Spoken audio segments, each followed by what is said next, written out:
My wife, a 37-year-old woman, started a new job 4.5 months ago and made some new friends. I, a 36-year-old man, didn't like her new friends much. They were strong feminists, often seeing themselves as wounded persons and being very socially conscious. They were the kind of women who'd get upset whether you held the door open for them or didn't. It felt like a lose-lose situation. At first, I didn't take it seriously, but over the past 2 months, I noticed troubling changes in my wife's behavior. We've been married for 11 years and have 2 children, a 10-year-old girl and an 8-year-old boy. Things got progressively worse.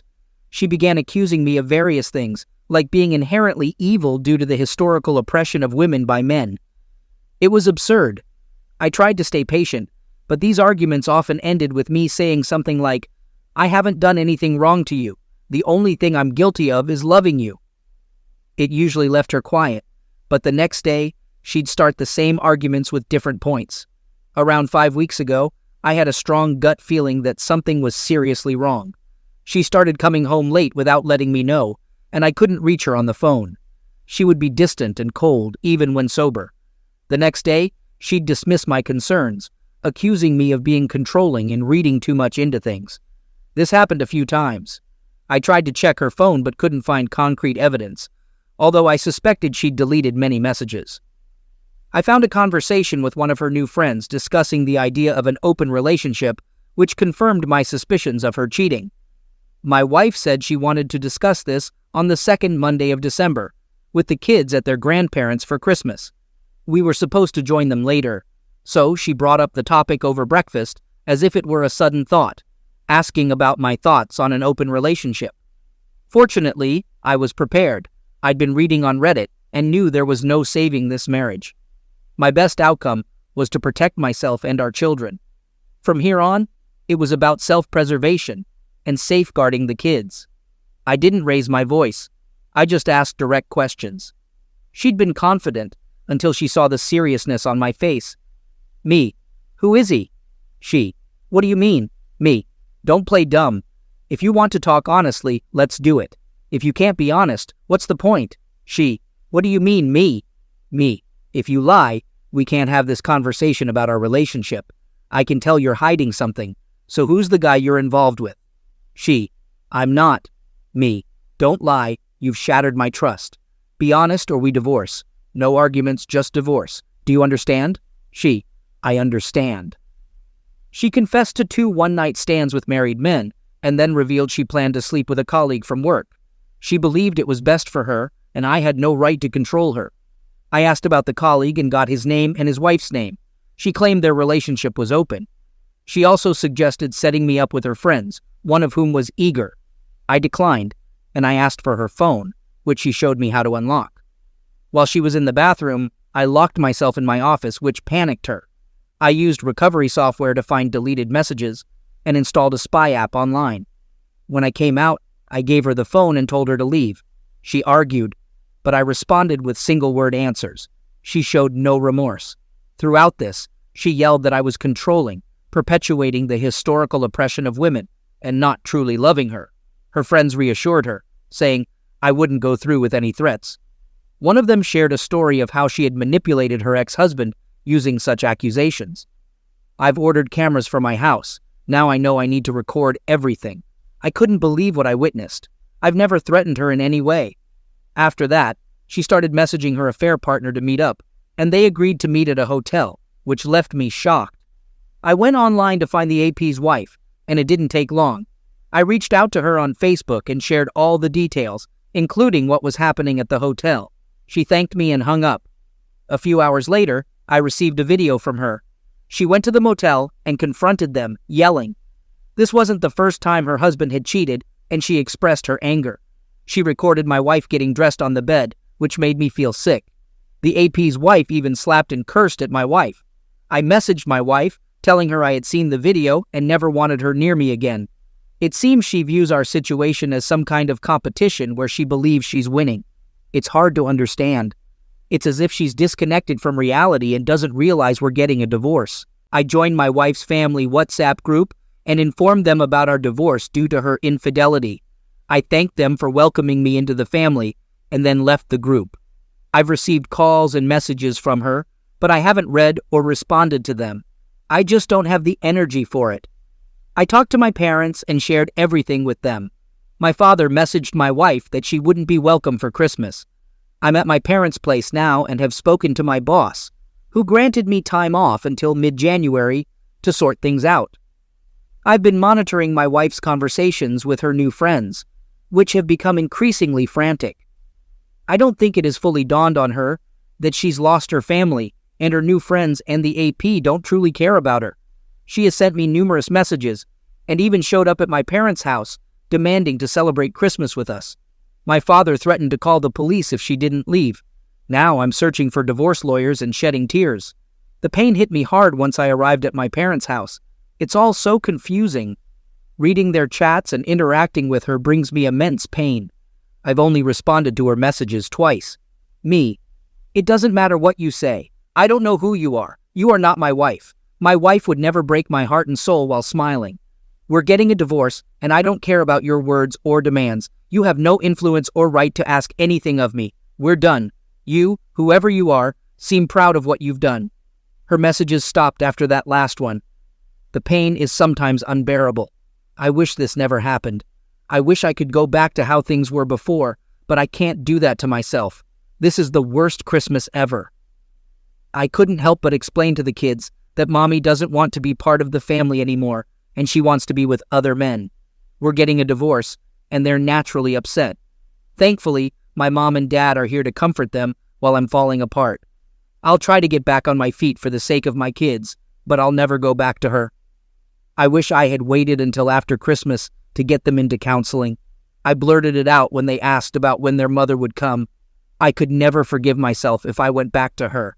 The level of disrespect and heartlessness in her behavior is unforgivable. I'm lost and can't understand why she expects anything from me at this point. Is she mentally ill or something? I apologize for the rambling. I just needed to get this off my chest. What ultimately got to me was when my soon-to-be ex-wife used harsh language to describe how our marriage, and particularly our children, were a burden in her life. She claimed they held her back from being a successful woman who could reach her full potential. She also blamed me, her husband, for oppressing her and preventing her from having a good life. She even said that her family was the reason she didn't have a successful career and had missed out on casual experiences. It was too much for me to handle. For the next roughly 30 hours, I kept reading and rereading all the emails and chats we'd had. Upon reflection, I realized she didn't provide any specific examples of how we were supposedly burdens or oppressors. It was all broad statements without any supporting arguments or instances. In reality, I had never stopped her from pursuing anything. I financially supported almost everything, as her part-time job's minimum wage wouldn't cover much. I had also supported her hobbies, dreams, and aspirations. Even when she took classes and quit them halfway through, I made sure to express my love for her daily and appreciate her contributions to the family. I'd take her out and be there for her whenever she needed me. If this is oppression, then I'd like to experience it, please. But I digress. At some point, while reading, I just passed out.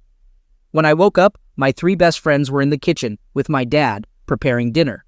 I've known these guys since childhood. Let's call them Mike, Bob, and Frank. My dad had briefed them on the situation.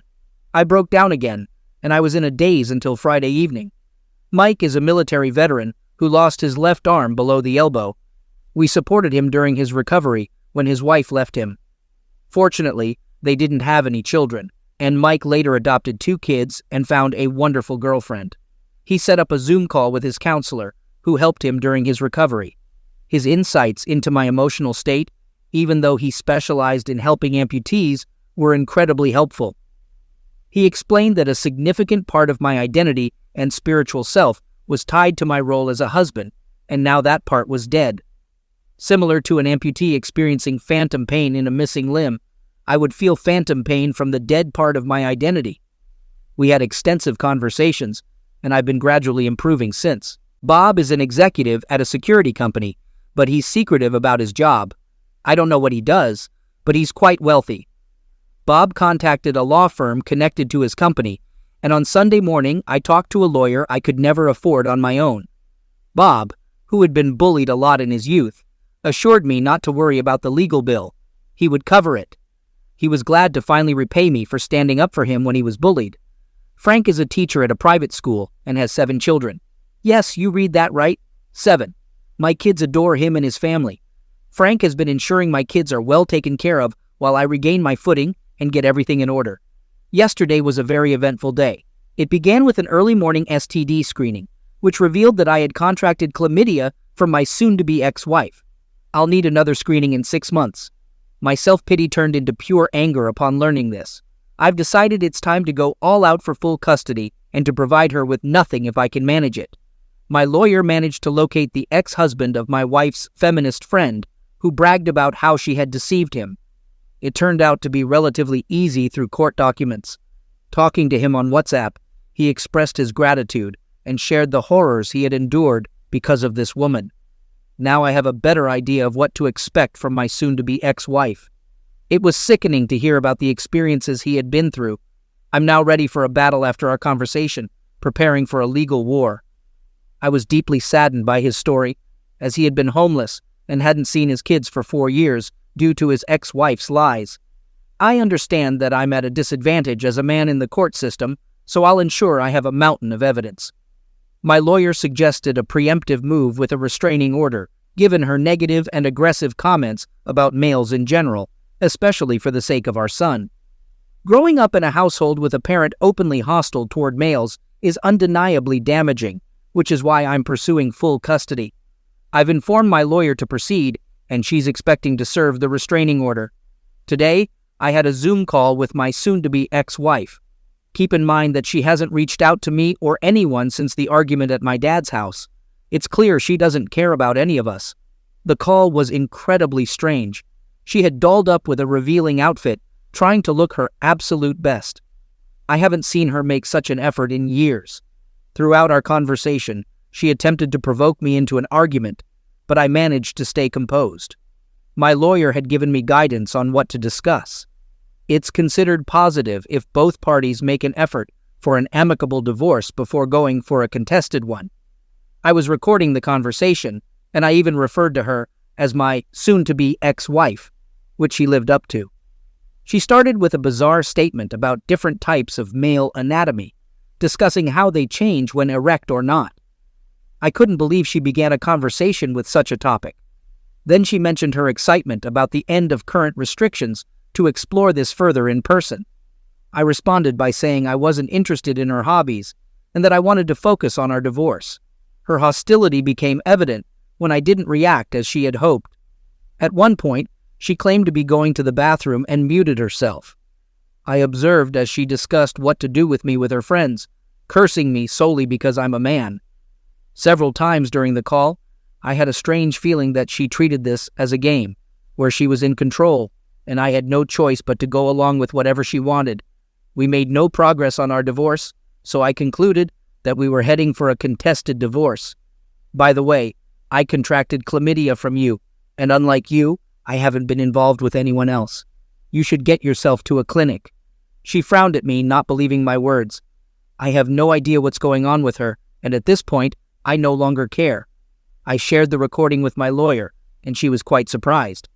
Everyone thinks my wife's behavior is irrational, and perhaps it is. Since I own her phone and the subscription, I can use the chat logs in court. It's entirely legal for me to monitor my own device. After our call, there was a frantic discussion among her friends, but I no longer care about what they discuss. My lawyer is confident that we'll win this case unless there's something I haven't disclosed. So here we are. It still hurts, but I can see it as phantom pain. I've stopped feeling sorry for myself and am now taking a proactive approach. No holds barred. I need to protect myself and my kids. I'm confident that my kids will be fine, and I'll ensure they get therapy as needed. My soon-to-be ex-wife will soon be a distant memory, and I'll start building a new and better life. Today, I found out that she was aware of the chlamydia infection and received treatment, but didn't inform me. It's quite frustrating. First and foremost, I'd like to thank everyone for their feedback. Some people see me as strong or somehow winning in this situation, but I can see that my anger shines through when I may seem defiant and confident. The truth is, I'm not. I wish this had never happened. I wish my family was still intact, and I had a simple, comfortable life ahead with my wife. No one is a winner here as the kids grow and begin their own lives. My wife's behavior has left me no choice, and there's no turning back at this point. I desperately wish this situation hadn't been necessary. I can never trust her again, and every night I cry myself to sleep, both for my own loss and the fact that my children will grow up in a broken home. It's also heartbreaking that my children no longer have a functional relationship with their mother. How do you answer a child's question like, "Why doesn't mommy want to see me anymore? Doesn't she love me?" If anyone has an answer, please let me know, because I certainly don't. Every day, I wake up and tell myself that my heart is already broken into so many pieces that it can't possibly break any further, only to be proven wrong daily. My wife still doesn't know that I can monitor her communications, or she doesn't care. She is 100% convinced that I will never leave her, and that my reaction to her behavior is entirely unjustified. She continues to speak negatively about me, our marriage, and our children to her friends. I don't understand why she despises us so much. We haven't done any of the things she accuses us of doing to her friends. As I mentioned earlier, my lawyer obtained a temporary restraining order against her. There was a hearing yesterday morning, and since there were no new direct threats, it wasn't extended. My lawyer suggested using her knowingly infecting me with chlamydia as leverage to try to negotiate an uncontested divorce. I wish we could part ways through a reasonable process. I hate that I have to see her as an adversary and anticipate the worst possible outcome. If she wanted to leave me, I would have been able to accept it. Why is she pushing me into this highly adversarial process? Why does she seem determined to cause as much misuse as possible to the people who once cared about her? What could she possibly gain from all this? I would appreciate any insights into this, as it just doesn't make sense to me. If we end up in court, I might have to pay her a lump sum for our house's equity, but I probably won't be responsible for alimony. Since she doesn't show any interest in the kids, I'm hopeful about winning custody if it goes to court. My lawyer suggested we try to achieve an amicable divorce, and I agreed. We plan to meet with my soon-to-be ex-wife and her representative, hopefully this week. The ex-husband who was deceived by the dishonest person spent New Year's Eve with me and the kids. The injustice within the justice system against fathers is simply unbelievable. I no longer have any illusions about receiving a fair process if we go to court. His ex lied extensively, and the court took her word as fact without any evidence. He has barely seen his children since. He's been forced to pay unreasonable amounts of alimony and child support, which has taken a toll on him. He even considered ending his life. With the new evidence he received from me, he now has renewed hope. We both discussed it with my lawyer, and she recommended that he hold on to the evidence until the meeting with my wife and her counsel. If he takes action now, it will reveal that we have access to their communications. My lawyer's primary goal is to facilitate our divorce as quickly and smoothly as possible. Right now, I simply hope I can distance myself from my soon-to-be ex-wife. If she decides to fight, it could drag on for a long time, and it's causing me a lot of stress. I just need to break free. Unfortunately, the bizarre situation continues. The meeting with my lawyer and my soon-to-be ex-wife took place yesterday afternoon, but she arrived 30 minutes late. Surprisingly, she didn't bring a lawyer and insisted she didn't have or need one. Instead, she brought one of her new acquaintances. My lawyer had given me strict instructions on how to conduct myself, emphasizing that I should avoid negative reactions. If they addressed me, I was to respond non-confrontationally or positively, if possible. When my lawyer placed her hands flat on the table, I had to remain silent. However, they arrived late, without wearing masks, and the harpy attempted to insult and provoke me in various ways, followed by my soon-to-be ex-wife joining in. My lawyer tried to steer the conversation towards our divorce, but they continued with their jokes and laughter, often aimed at me. It was cringeworthy to witness. It's clear now that my wife still believes this is all a ploy, thinking there's no way I can divorce her. In her mind, only she can initiate a divorce, and she assumes she'll get everything she wants. I was left wondering what on earth was happening. I refrained from saying anything substantial and only responded a few times with non-committal statements like, "Yes, you're probably right," or "I really don't know." Finally, they seemed to lose their steam. My lawyer presented the proposed settlement for an amicable divorce, mentioning my willingness to be generous for a quick and peaceful resolution, including a substantial lump sum for equity in the house and investments. My soon-to-be ex-wife couldn't contain her excitement, and her harpy friend encouraged her. They were eager to sign immediately. My lawyer, on the other hand, repeatedly suggested going over the rest of the agreement, but my soon-to-be ex-wife was adamant about signing right away, even discussing when she'd receive the money and their plans for the pub. My lawyer made a call, and a notary arrived, asking for our identification documents. We signed 2 copies, and the notary stamped them. My lawyer, almost figuratively standing on her head with the excitement, thanked my soon-to-be ex-wife and her friend, and informed them that we were done. They left, and my wife even forgot her copy of the agreement on the table. My lawyer signaled with flat hands not to say anything while they were in the building. Once we saw them leaving the parking lot, my lawyer congratulated me. She went on to describe how this had been the most peculiar session she had ever experienced for a negotiated divorce. She explained that my soon-to-be ex-wife's copy of the agreement would be sent to her after we had a hearing in front of the judge, or if she hired a lawyer who requested it. Until then, it would remain forgotten in my lawyer's drawer. So it seems, on the surface, that my divorce will be less challenging than initially anticipated. However, my soon-to-be ex-wife can still retain legal representation and contest it. My lawyer assured me she would do her best to expedite a hearing with a judge. It would likely be a video call. I also hired a private investigator after receiving advice on Reddit. He provided photos of my wife kissing 2 different men at different bars and going to a hotel with one of them. I have accumulated substantial evidence, and I hope it will suffice if needed. My wife signed to grant me full custody with a one-time payment and no spousal support. I just need to figure out the finances. I have a plan, and Bob offered to fund the entire amount if necessary. My lawyer advised me to keep a low profile, continue paying for everything as usual, and avoid stirring the plant in any way. I'm advised not to communicate with anyone we both know and to remain patient until the hearing. Yesterday was the hearing, and I'm essentially divorced. It will take 4 to 6 months for the paperwork to be officially processed, but the outcome is unlikely to change at this point. The only option for a reversal would be if both my wife and I decided to halt the process. I'm utterly exhausted and haven't slept in days. Please forgive me if I seem a bit scattered. I need to get this off my chest. Maybe I can finally get some sleep after sharing it. My exceptional lawyer secured an early hearing just 12 days after we filed the paperwork, probably by pulling some strings. But let me stay focused on the recent events. From the weekend up until today, it's been chaos. On Friday morning, a group of police officers arrived at my doorstep with a search warrant for my house. I was bewildered and concerned for the kids, so I asked if I could take them outside while they conducted their search, which they agreed to. They didn't provide many details, but I managed to obtain a copy of the warrant. I was quite shaken and couldn't make much sense of it. It appears that the suspicions about my ex-wife's behavior being medication-related are partially correct. The police officers ended up ransacking my house. I contacted my lawyer and she spoke to them, but since the warrant was valid, there was little we could do. It didn't occur to me then, but now I have surveillance cameras installed everywhere to protect against potential false accusations.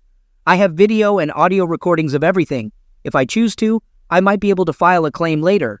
However, I'm not sure if I have the energy or willingness to do so. Perhaps I'll put it behind me and move on. I didn't know at the time, but my ex and her 3 friends drove my car while intoxicated and crashed into a house at high speed. They were all arrested, all found to be intoxicated, and they had various medications in and on their bodies. They suffered injuries in the crash, with the passenger in critical condition, and there are doubts about her survival. The lead friend, whom I'll call Henrietta, is the one who bragged about deceiving her ex-husband, Jack. Jack and I have become good friends, and I'll get back to him. Fortunately, the police didn't find anything during their search. I provided a statement indicating that my ex no longer resides at my house. She lives with her parents. I'm uncertain about her current activities. No, I didn't give Henrietta permission to use my car. Upon returning to my house, I broke down. It was utterly devastated and in disarray. It was the final straw. The only thought that crossed my mind was to call my dad, who brought me and the kids to stay with my mom. My dad rallied a group of 26 friends and family members who cleaned and repaired my entire house, while I sat on the back porch, emotionally drained, consuming my mom's comforting food. They restored everything, from every room to clothes, dishes, furniture, even addressing minor issues like loose door handles. It's now the cleanest it has ever been. They went above and beyond for me, and I'm not sure how I can ever repay their kindness. Over the weekend, I shifted from despair to feeling much better, thanks to them. The cops discovered more medication at Henrietta's house, where her boyfriend wasn't present. There was no babysitter either, just the kids left unattended. Child Protective Services, CPS, intervened, and Jack won temporary emergency custody on Saturday. He presented chat logs to the judge, along with evidence of abandonment and an excessive amount of medications, leading to him gaining custody without much difficulty. Jack is ecstatic. He had seen very little of his children over the past 5 years. He had been raising funds to fight Henrietta in court when this situation unfolded. To make the custody permanent, he still has to go through a court process, but the children are in good hands at this point. Many believe that Henrietta will face significant jail time if her critically injured friend doesn't survive. Afterward, Jack plans to pursue child support and compensation for Henrietta's actions, although he isn't overly optimistic about the latter. He mainly wants to be with his kids and ensure they have a good life, as it's evident that Henrietta has been negligent in caring for them. Bob has been supportive and found a rental apartment for Jack through a friend. I've realized that I know very little about Bob's personal and professional life, and I intend to rectify that. But let me get back on track.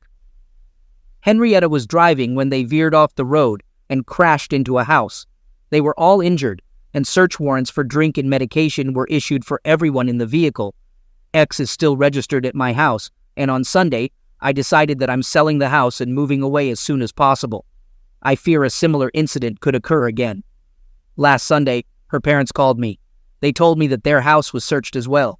They had visited their daughter in jail on Saturday, and they no longer trust anything she tells them. To cut a long story short, they came over to talk on Sunday, and it turns out she has been lying to them about everything. She has been going out to party and cheating on me, despite telling her parents that she was staying with me to work things out. Her parents were unaware of what was really happening, thinking her cheating was just a one-time mistake. That's pretty much what she told them. On Monday, my wife called me to ask for bail money, which was $15,000. Her parents had already refused to help. After consulting with my lawyer, she drew up an agreement that the bail amount would be deducted from the final settlement, with her mother as the custodian of the remaining money. My lawyer wanted to ensure my wife had no excuse for missing the court hearing. So, my ex didn't have much choice and signed the agreement. She was released on Monday afternoon. According to her parents, she didn't comply with their conditions for her to continue living with them, which included stopping medication, committing to rehab, being open about her activities, and dropping her bad friends. She apparently left their house on Tuesday to stay with some new friends. She also missed the court hearing, and I was awarded full custody. The settlement was based on our agreement and was completed in just 30 minutes. It'll take 4 to 6 months for all the paperwork to be processed, but in reality, it's a done deal. There's not much that can be done to change it. Now, let's fast forward to today. I couldn't sleep. Everyone congratulated me as if I had won a major victory, but it doesn't feel that way at all. I still love my wife, even though I know our relationship is over. She used to be my best friend and soulmate until recently. Even though my love for her has been severely damaged, it's still there and it hurts a lot. There are no winners here. I lose, my wife loses, and my kids lose. It's hard to find the right words. It's like being asked to celebrate after losing both of my legs. People congratulate me as if I've saved half a kneecap while losing both legs. So I can't sleep, and when I do, I'm plagued by terrible nightmares that wake me up covered in sweat. I'm venting a bit here. Apologies for that. Anyway, today I got a call from the hospital that my ex is hospitalized. I'm still her emergency contact, and she's still on my health insurance. There was an incident, and she lost some teeth, broke her jaw, and will need to stay under observation for a few days. I brought her parents to the hospital, and it turns out some of her new friends had severely beaten her up. The reason was that they believed my wife had shared chat logs from her phone with a guy named Jack, exposing her actions. They assumed she had given the logs to Jack, which led to the beating. She still doesn't realize that I can monitor her phone. I'll continue supporting her financially until I have the legal papers in my hand. I just can't believe it until I see it. Right now, she has nothing. She asked if she could move back home, but I firmly said no. Her mother won't give her a penny unless she gets clean and stays clean for at least a year. They offered her a place to live under strict conditions, and if she doesn't accept, I don't see how she'll manage. For the first time, I saw a hint of regret in her since this all began, but I doubt it's genuine. She hardly looked me in the eye during our meeting. It pained me to see her like this, and I felt the urge to protect her. But she's an adult, her behavior is dangerous, and I need to protect my kids. She didn't ask about the court hearing or her injured friend's condition. She seemed annoyed and disconnected. I still can't understand her actions.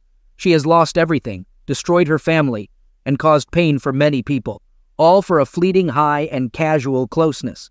I'll maintain no contact with her until she's been clean for a substantial period. I can't handle all this chaos. I'm feeling somewhat depressed and extremely tired. I hardly get any sleep, and when I do, I'm plagued by nightmares. The good news is that the kids are doing better. My dad has been a huge help, and I can't imagine what I'd do without him. We went to his cabin this weekend for some skiing with the kids. It was a great break. I have minimal contact with my ex. I did have a conversation with one of her friends, the one who was in critical condition. She's awake now, but in bad shape. Her nurse told me that no one had visited her during her stay. Her family even refused to see her when contacted. I'm concerned that the people who attacked my ex might come after me and the kids. So, I asked the nurse if I could speak to her, and she agreed. I know I probably shouldn't, but I felt the need to ask her about what had happened since my wife got involved with them. She started by asking if I wanted a closeness favor for $20, which was quite awkward. I offered her $50 in exchange for information. My wife's new friends are all heavy medicament users. Henrietta convinced my wife to try medicaments and party with them, selling closeness favors to fund their weakness. Henrietta was the ringleader in this group. They preach feminist ideals, but, as she put it, it's all a facade to protect their egos. In reality, they're selling themselves for medicament money. My wife got caught up in this lifestyle and soon started selling closeness to support her own medicament habit. It's tough to hear that the person I loved had turned to this to feed her weakness. It explains why money seemed to be her top priority. Now, based on what she's told me, it's mostly meth that she's using. Nobody visited her because she has stolen, cheated, mistreated, and lied to everyone in her life, so nobody wants anything to do with her. She told me, without any hesitation, how sad she was to have survived. She has no hope for the future, and she looks extremely unhealthy without her makeup. It was painful, and I was devastated just listening to her. I cried a lot. For the sake of my wife, I'm not making excuses for her. She chose to get involved in this damaging stuff, and now she'll have to face the consequences. I'll get back to the details about the guys who assaulted my ex-wife later. Henrietta is facing a list of charges, including making pass-away threats, resisting arrest, possessing medicaments, engaging in prostitution, trafficking medicaments, neglect, driving under the influence, causing property damage, and stealing a vehicle. She's been denied bail due to the risk of her fleeing, and it's likely that she'll be in legal trouble for a while. At least I hope so. Before I continue, I want to express my gratitude to those of you who shared your experiences dealing with dependency. Many of you warned me that my ex might attempt self-misuse now that things are closing in on her, and you were right. She tried to intentionally overdose. I had discussed this possibility with her father, so we decided to keep a close watch on her.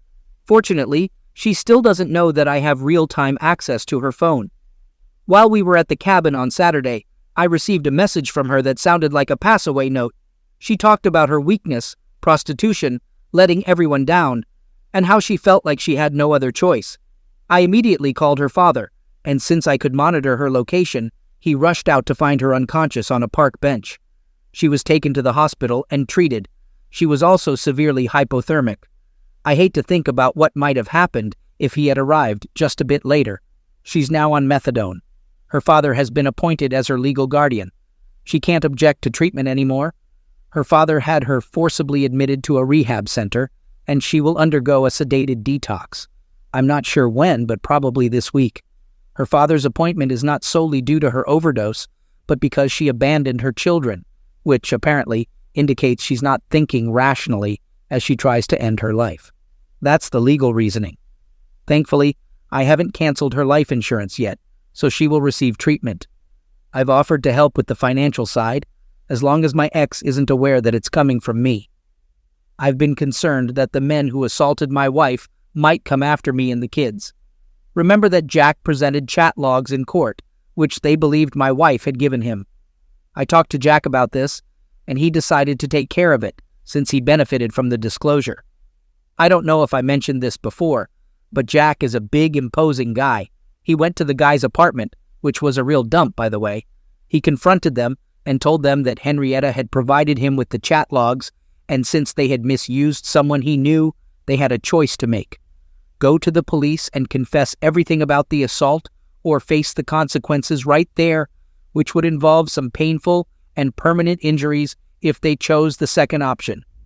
As he described it to me, he made it clear that he hoped they would go with the first choice.